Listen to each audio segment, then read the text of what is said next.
سن رہے تھے نماز کے کتنے واجبات ہیں اور کون سے ہیں۔ ایک مرتبہ پیارے نبی صلی اللہ علیہ وسلم مسجد میں تشریف فرما تھے، ایک صحابی آئے، نماز پڑھی اور بارگاہ رسالت میں حاضر ہوئے، سلام عرض کیا۔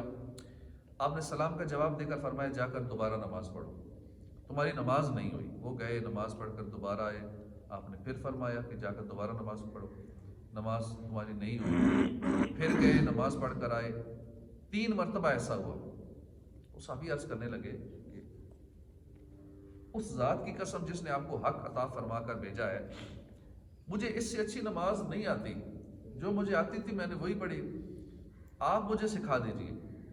یہ سن کر آپ صلی اللہ علیہ وسلم نے فرمایا جب نماز کے لیے کھڑے ہونا چاہو تو اچھی طرح وضو کر کے کعبہ شریف کی طرف منہ کرو اور اللہ اکبر کرو، پھر جو قرآن آتا ہے اس کی تلاوت کرو، اس کے بعد اطمینان کے ساتھ رکوع کرو، پھر بالکل سیدھے کھڑے ہو جاؤ، اس کے بعد اطمینان کے ساتھ سجدہ کرو، پھر اطمینان کے ساتھ بیٹھ جاؤ اور اسی طرح ساری نماز ادا کرو۔ ان چیزوں کو نماز میں کرنا ضروری ہے۔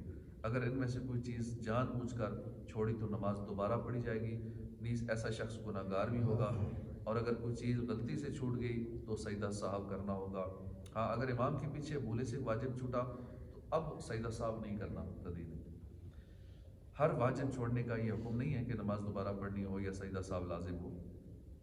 تکبیر تحریمہ میں لفظ اللہ اکبر کہنا واجب ہے، یہ نماز کے واجبات ہیں۔ ہر رکعت میں سورہ فاتحہ پڑھنا واجب ہے، سورہ فاتحہ کے بعد ایک چھوٹی سورت پڑھنا واجب ہے۔ سورہ فاتحہ کو سورت سے پہلے پڑھنا واجب ہے، ترتیب قائم رکھنا، غلطی سے کھڑے ہو کے پہلے کوئی سورت شروع کر دی، پھر یاد آئے کہ سورہ فاتحہ رہتی ہے، پھر سورہ فاتحہ پڑھی تو یہ الٹا ہو گیا، ترتیب رکھنا واجب ہے۔ ایک بڑی آیت جو 3 چھوٹی آیتوں کے برابر ہے، جو ہم نے سنا ہے نا کہ ایک آیت پڑھنی ہے، تو وہ ایک آیت سے مراد ہے کہ ایک بڑی آیت یا 3 چھوٹی آیتیں کہ جو ایک بڑی آیت کے برابر ہوں وہ پڑھنا۔ سورہ فاتحہ اور سورت کے درمیان آمین اور بسم اللہ کے علاوہ کچھ نہ پڑھنا، قرات کے فوراً بعد رکوع کرنا، رکوع کے بعد بالکل سیدھا کھڑا ہونا، ہر رکعت میں ایک ہی رکوع کرنا، ترتیب کے مطابق ایک سجدے کے بعد بیٹھنا، پھر دوسرا سجدہ کرنا، 2 سجدوں کے درمیان بالکل سیدھا بیٹھنا۔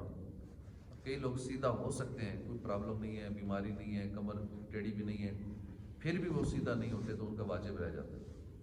اگر کمر سیدھی ہے، ہو سکتی ہے، تو کمر سیدھی کرنا ضروری ہے، سیدھی بھی کرنا اور پھر رکنا، ترتیب کے مطابق ایک سجدے کے بعد بیٹھنا، پھر دوسرا سجدہ کرنا، سیدھا بیٹھنا، ہر رکعت میں 2 بار سجدہ کرنا، رکوع، قوما، سجدہ اور جلسے میں کم از کم 1 بار سبحان اللہ کہنے کے برابر ٹھہرنا، دوسری رکعت سے پہلے قعدہ نہ کرنا، قعدہ اولا کرنا، 2 رکعت کے بعد جو تحیات میں بیٹھتے ہیں 4 رکعت والی نماز میں اسے قعدہ اولا کہتے ہیں، قعدہ اولا واجب ہے، اگر بھول گئے تو سجدہ سہو کرنا پڑے گا۔ قعدہ اولا اور قعدہ اخیرہ میں التحیات مکمل پڑھنا۔ فرض، وتر اور سنت موقدہ کے قعدہ اولا میں التحیات کے بعد کچھ نہ بڑھانا۔ فرض، وتر اور سنت موقدہ، غیر موقدہ میں تو یا نفلوں میں تو پورا پڑھنا ہوتا ہے نا، یوم یقوم الحساب تک، لیکن جو موقدہ ہے اس کی بات ہو رہی ہے، فرض، وتر اور سنت موقدہ، اس میں التحیات کے بعد عبدہ و رسولہ کے بعد کچھ نہ بڑھانا، کچھ نہ پڑھنا۔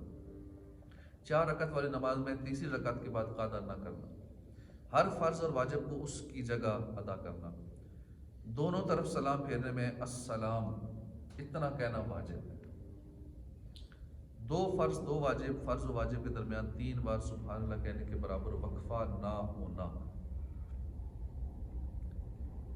امام جب قرات کر رہا ہو، چاہے بلند آواز سے ہو یا آہستہ، مقتدی کا چپ رہنا۔ سجدہ سہو واجب ہو تو سجدہ سہو کرنا واجب ہے۔ تو غلطی سے جتنے بھی واجب چھوٹ جائیں، ایک سجدہ کافی ہے، ایسا نہیں کہ جتنے واجب چھوٹے اتنے سجدے کرنے کے، ایسا نہیں ہے۔ سجدہ سہو کا طریقہ کیا ہے؟ قعدہ اخیرہ میں جب نماز کے آخری رکعت مکمل کر کے بیٹھیں تو تحیات پڑھ کر سیدھی طرف سلام پھیریں، 2 بار سجدے کریں، جس طرح 2 سجدوں کے درمیان بیٹھتے ہیں اسی طرح یہاں بھی بیٹھنا ہوگا۔ اس کے بعد دوبارہ قعدہ کیجئے، التحیات پڑھیے، درود شریف پڑھیے، دعا پڑھ کر پھر سلام پھیر دیجئے۔ واجبات نماز میں سے اگر کوئی واجب بھولے سے رہ جائے تو کیا حکم ہے؟ سجدہ صاحب واجب ہے. اگر دائیں طرف سلام پھیرے بغیر سجدہ صاحب کر لیا تو کیا حکم ہے؟ نماز ہو جائے گی لیکن ایسا مکروہ تنزیہ ہے، یعنی سلام نہیں پھیرا سجدہ صاحب کر لیا تو ہو جائے گا سجدہ صاحب، لیکن مکروہ تنزیہ ایسا کرنا. سجدہ صاحب کے بعد اتحیات پڑھنے کا کیا حکم ہے؟ واجب ہے. پھر دوبارہ سے عبدو و رسول تک پڑھنا واجب ہے. قیام میں کوئی شخص سورہ فاتحہ پڑھ کر کچھ دیر سوچتا رہا کہ کون سی سورت پڑھوں. اگر اتنا وقت گزر گیا کہ جتنی دیر میں سبحان اللہ سبحان اللہ سبحان اللہ، یوں سمجھ لے کہ 3 سیکنڈ گزر گئے اور وہ سوچ میں پڑا کہ میں کون سی سورت پڑھوں، یا ذہن میں نہیں آ رہی، یا بھول ہی گیا کوئی بھی سورت کسی وجہ سے، اتنا وقت سوچتا رہا تو سجدہ صاحب لازم ہو گیا. اگر سجدہ صاحب واجب ہونے کے باوجود نہ کیا تو نماز کو دوبارہ پڑھنا ہوگا، نماز واجب الادا ہوگی. اللہ پاک ہمیں نماز سیکھ کر پڑھنے کی توفیق عطا فرمائے. آمین بجاہ نبی الامین صلی اللہ تعالی علیہ وآلہ وسلم.